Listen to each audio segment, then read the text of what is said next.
प्राचीन काल की बात है। भारत के एक सुंदर और शांत गांव में एक प्रसिद्ध आर्षी रहते थे। वे अपने ज्ञान और धर्म के लिए पूरे इलाके में विख्यात थे। लोग दूर दूर से उनके पास अपने प्रश्नों का उत्तर पाने और जीवन का मार्गदर्शन लेने आते थे।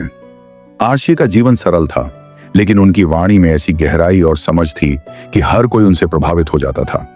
एक दिन एक युवा ब्राह्मण ऋषि के पास आया। उसकी आंखों में जिज्ञासा थी। वह अपने जीवन में कई प्रश्नों के उत्तर तलाश रहा था।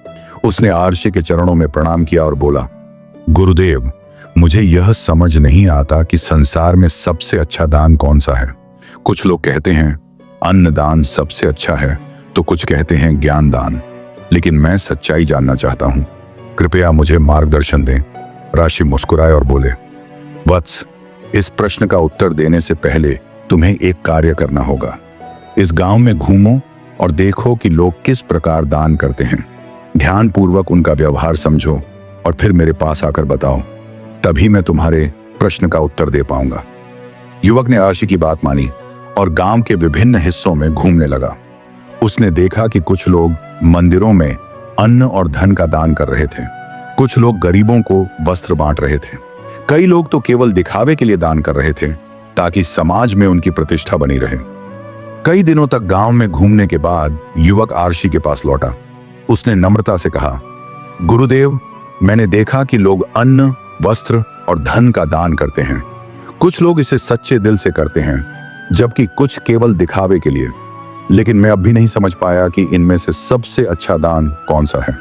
ऋषि ने गहरी सांस ली और बोले, वत्स, दान का महत्व इस बात पर निर्भर करता है कि उसे किस भावना से दिया गया है। सच्चा दान वही है जो निस्वार्थ भाव से, बिना किसी अपेक्षा के, किसी जरूरतमंद को दिया जाए।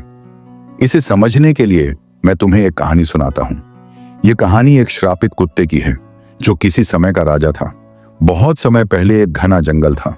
उस जंगल में एक कुत्ता रहता था, लेकिन यह कोई साधारण कुत्ता नहीं था। वह एक श्रापित आत्मा थी। यह कुत्ता किसी समय का महान राजा था। उसका नाम राजा वीरसेन था। वह बहुत शक्तिशाली और धनी था, लेकिन उतना ही अभिमानी और निर्दयी भी। वीरसेन अपनी प्रजा का शोषण करता था। वह गरीबों से उनका धन छीन लेता और केवल अपने महल के वैभव में व्यस्त रहता।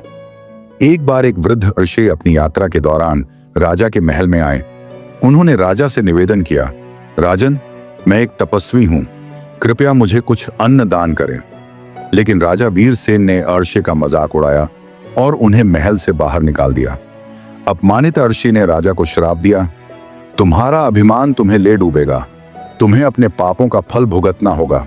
अगले जन्म में तुम एक कुत्ते के रूप में जन्म लोगे और तब तक भटकते रहोगे जब तक तुम अपने पापों का प्रायश्चित नहीं करोगे।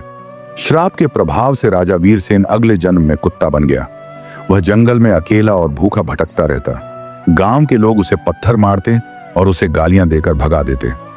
उसकी आंखों में दर्द और पश्चाताप का भाव था। एक दिन वह एक साधु के आश्रम के पास पहुंचा।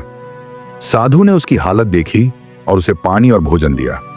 कुत्ते ने साधु की ओर देखा और पहली बार किसी की दया का अनुभव किया। साधु ने कुत्ते से पूछा, तुम्हारी आंखों में इतना दर्द क्यों है? क्या तुम कोई साधारण जानवर नहीं हो?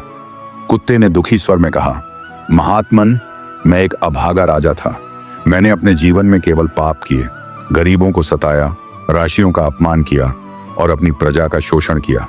अब मैं अपने पापों का फल भोग रहा हूं। साधु ने उसकी बात सुनी और कहा, वत्स, अपने पापों का प्रायश्चित करना अब भी संभव है। दूसरों की सेवा करो, भूखों को भोजन दो और किसी की जिंदगी में खुशी लाने का प्रयास करो। ऐसा करने से तुम्हारा श्राप समाप्त हो सकता है। साधु की सलाह मानकर कुत्ता अपनी बाकी जिंदगी दूसरों की सेवा में बिताने लगा।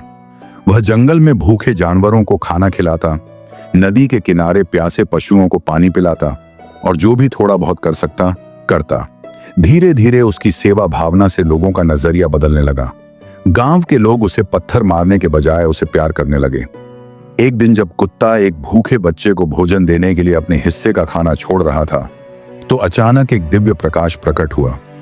वह कुत्ता वापस राजा वीरसेन में बदल गया। उसके श्राप का अंत हो गया था। वह साधु के पास गया और उनके चरणों में गिरकर धन्यवाद दिया। आर्षी ने कहानी समाप्त की और युवक से कहा, वत्स, इस कहानी से सीखो कि सबसे अच्छा दान वह है जो निस्वार्थ भाव से, सच्चे दिल से और सही जरूरतमंद को दिया जाए।